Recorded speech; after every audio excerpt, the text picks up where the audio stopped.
অন্ধকারের ভেতরে এমন অনেক গল্প লুকিয়ে থাকে যেগুলো শুনলে শরীর শিউরে ওঠে। পৃথিবীর অনেক জায়গায় এমন কিছু ঘটনা ঘটে যেগুলোর কোনো ব্যাখ্যা আজও কেউ দিতে পারেনি। কেউ বলে এগুলো কেবল কল্পনা, আবার কেউ বলে এগুলোই বাস্তবের সবচেয়ে ভয়ঙ্কর সত্য। আজকের এই গল্পটাও ঠিক তেমনই এক রহস্যময় ঘটনার ওপর ভিত্তি করে। একটি নির্জন জায়গা, এক অদ্ভুত রাত, আর এমন কিছু ঘটনার শুরু যা একবার শুরু হলে আর সহজে শেষ হয় না। যদি আপনি দুর্বল মনের মানুষ হন, তাহলে এই গল্প শোনার আগে একবার ভেবে নিন, কারণ আজকের গল্পে এমন কিছু আছে যা হয়তো আপনার রাতের ঘুম কেড়ে নিতে পারে। তাহলে আলো নিভিয়ে মন শক্ত করে বসে পড়ুন, কারণ এখন শুরু হতে যাচ্ছে আজকের ভয়ঙ্কর গল্প। কলেজের নতুন সেমিস্টার শুরু হয়েছে। রাহাত নতুন হোস্টেলে উঠেছে, পুরনো একটা বিল্ডিং, অনেকটা নির্জন জায়গায়। হোস্টেলের একটা অদ্ভুত নিয়ম ছিল, রাত 12টার পর 3 নম্বর রুমে কেউ যাবে না, কারণ সেই রুমটা অনেক বছর ধরে বন্ধ, কেউ সেখানে থাকে না। রাহাত এসব শুনে হেসে উড়িয়ে দিল। ভূতের গল্প, সে বলল। প্রথম কয়েকদিন সবকিছু স্বাভাবিক, ক্লাস, বন্ধু, আড্ডা, সব ঠিকঠাক। কিন্তু একদিন রাতে তার রুমমেট আরিফ বলল, তুই কি কখনো 3 নম্বর রুমের পাশ দিয়ে গেছিস রাতে? রাহাত বলল, না, কেন? আরিফ ধীরে বলল, ওই রুম থেকে মাঝরাতে শব্দ আসে।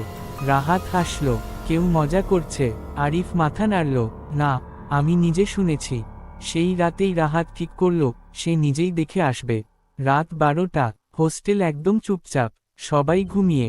রাহাত ধীরে ধীরে করিডোরে বের হলো। 3 নম্বর রুমটা করিডোরের একদম শেষ মাথায়।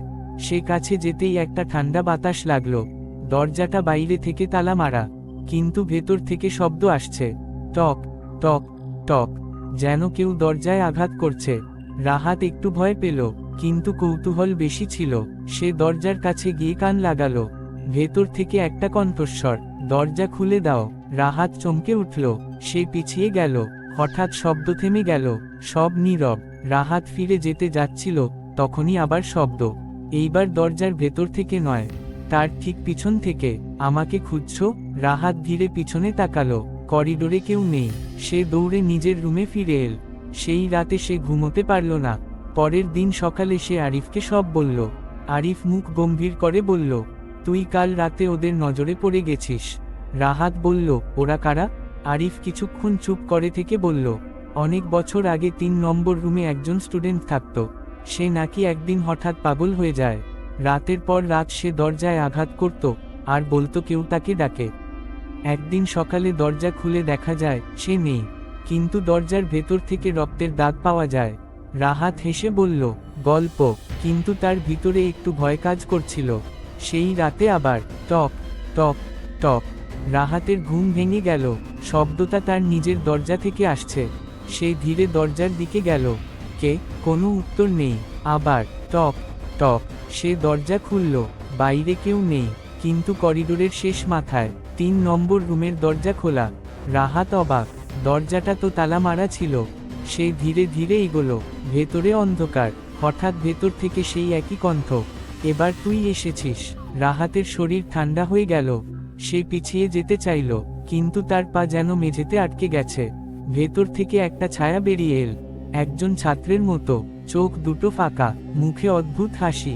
সে বলল, আমি অনেকদিন ধরে অপেক্ষা করছি। রাহাত চিৎকার করল, কিন্তু তার গলা দিয়ে কোনো শব্দ বের হলো না।